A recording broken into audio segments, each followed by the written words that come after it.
Hey everyone, how are you? Welcome back to the Miranda Zone. It's your girl Miranda. Now, I have a lot of activity going on in the background. My oxygen guys are here bringing me oxygen tanks. So, that's what you'll hear in the background. But I have a little story for you. Yeah, but sorry, I got caught off guard. I lost my train of thought for a second.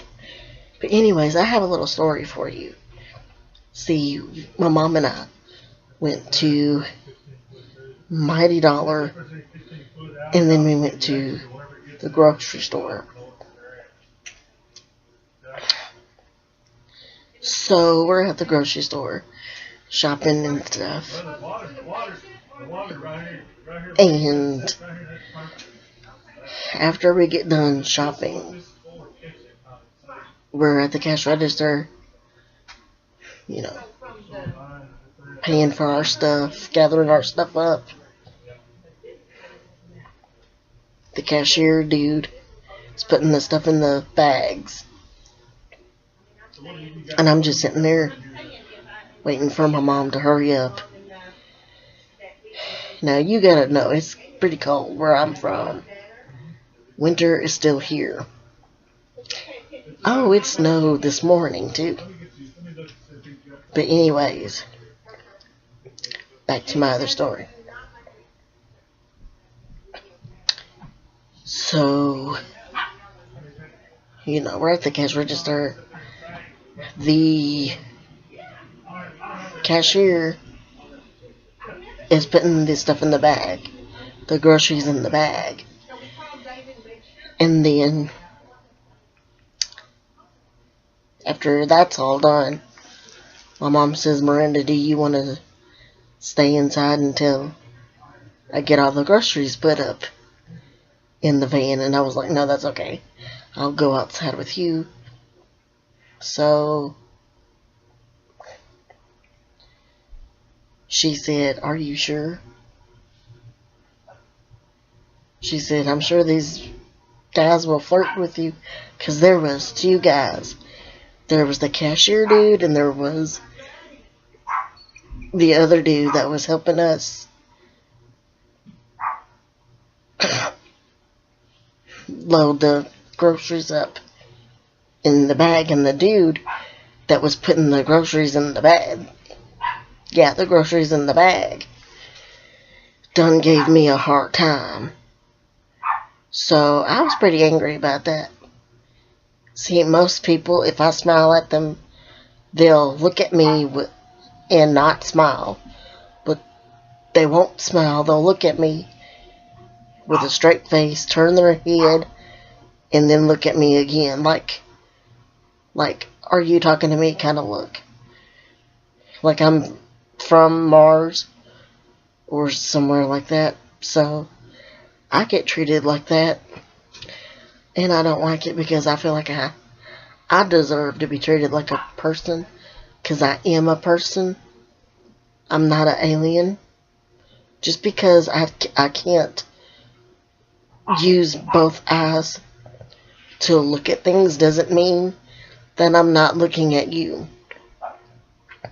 Because when I was a kid, I had like a few lazy eye surgeries growing up, which they never did. Those surgeries never did work for my eyes. They would straighten my eyes out for a short period of time, and then my eyes would go back to the way they are now. I can see in both eyes, no doubt. And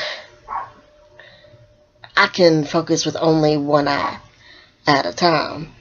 Like right now, I'm looking with my left eye at you all and at the computer and all that stuff. So,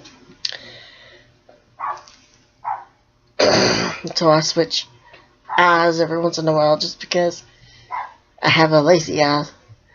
So when I'm, each eye that I use, like if I use the left eye, the right eye kind of swings a little bit. And then if I use the right eye, the left eye swings a little bit. But that, like I said, that's just because of the surgeries that I dealt with when I was a kid for eye surgeries and all that stuff. So that's why my eyes swing. That's why it looks like I'm not looking at you with both eyes. But to me, I still shouldn't be treated different. I'm still a person. I still deserve respect and dignity. And most people don't care about my disability. They just like me for me. Most people, it doesn't bother. My situation doesn't bother them. They still treat me like a person, and that's the people that I want to hang out with. Like, I have this really, really, really awesome friend who I consider not only my friend, but as my big brother. His name is Dominique. And I'm going to get him in my videos pretty soon. I don't know how soon. But I'm going to make a few videos with him in the near future, which I'm very, very excited about. I can't wait for you guys to meet him. But I like him very much. Are they finally gone? I'm still recording, but are they? Well, that's good.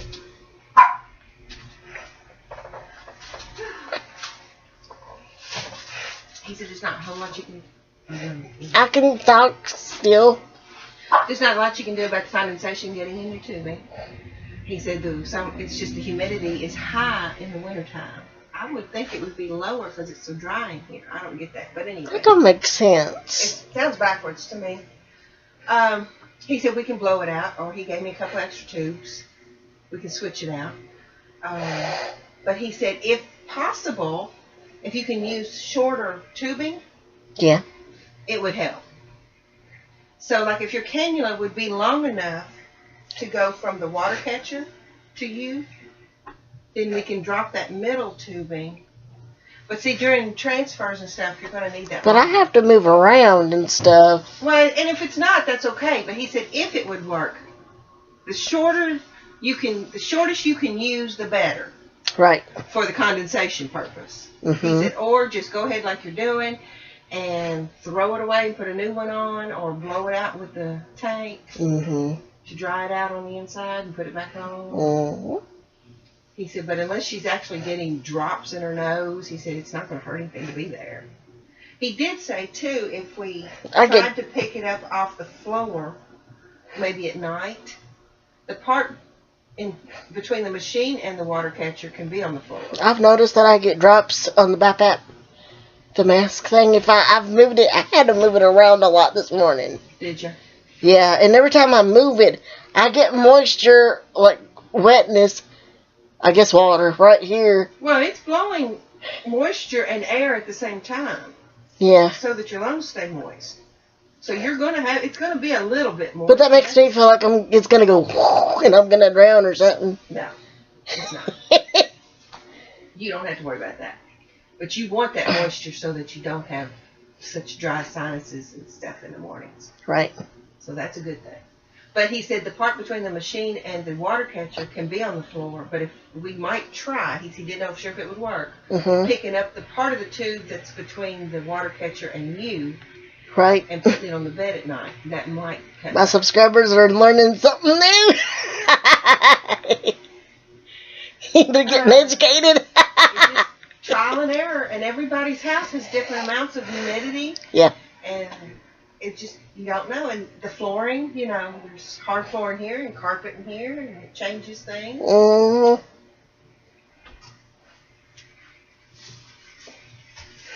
All right.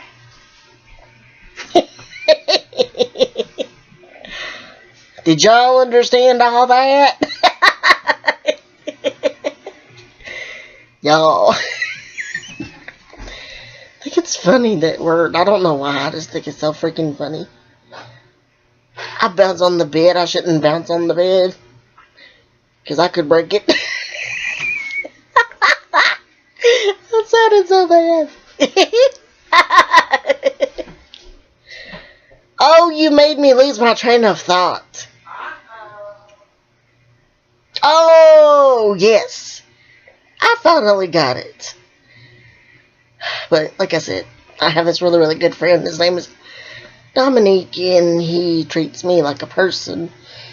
He's like one of the best friends I've ever had in the freaking world. To me, you know, he's awesome. Like I said, he's my big brother. I love the crap out of him.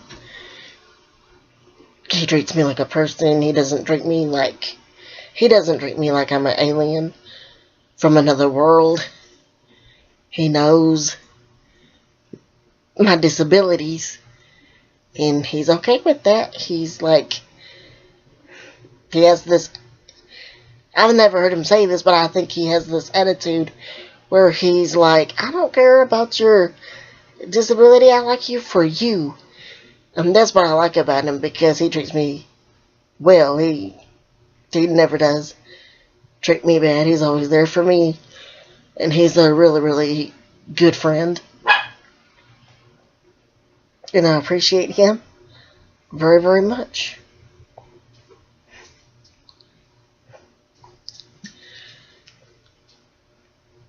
So, yeah, that's what we dealt with last night. And then so we're outside. My mom and I were outside. She's putting the groceries in the van. And then the cashier dude comes outside. He's like, can I help you out? And I was like, no, thank you. She's like, yeah, you can hold the door while I put the groceries in. And I'm thinking, okay, we do need help. So, he's on my left side, and I'm turning my head towards my right side. Towards the right side, because I didn't even want to look at him, because she done embarrassed the freaking crap out of me. So, I'm just sitting there looking this way towards the right side, trying not to look at him till he's finally done. And then when he finally leaves, I give her heck.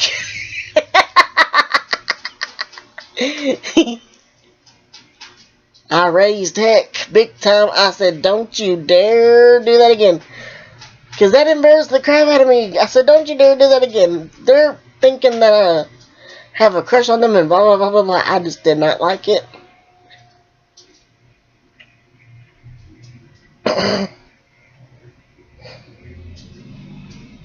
I don't know. I just didn't like it. Like I said, I can take a joke. I love joking around. I can take a freaking joke. I'm a joker myself. I am a freaking prankster. If you get to know me really, really well, I'll prank you till there's no freaking tomorrow.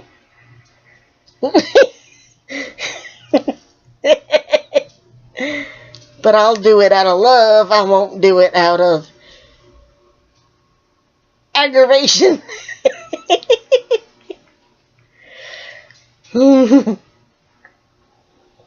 But I'll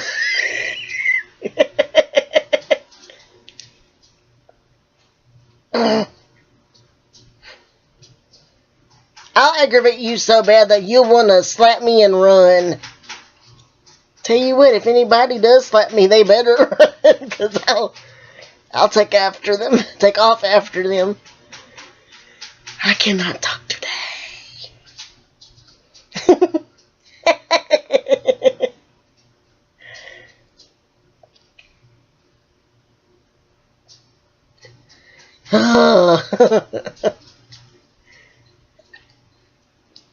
Y'all remember that joke that I read to y'all the no, not the other day, but a week or two ago about the idiot-itis.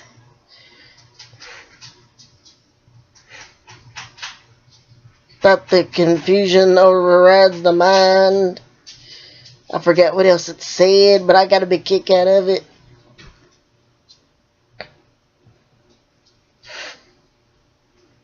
Anyway, it's that joke. At the very end of it, it said, slap and run.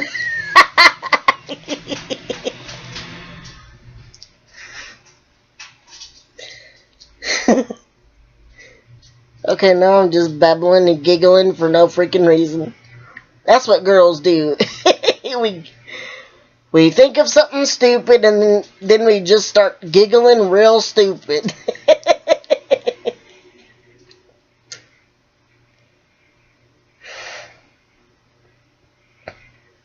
I guess that's it. I'm gonna get off here now. Before I get too giggly, I'm in a good mood. Peace and God bless. Love y'all.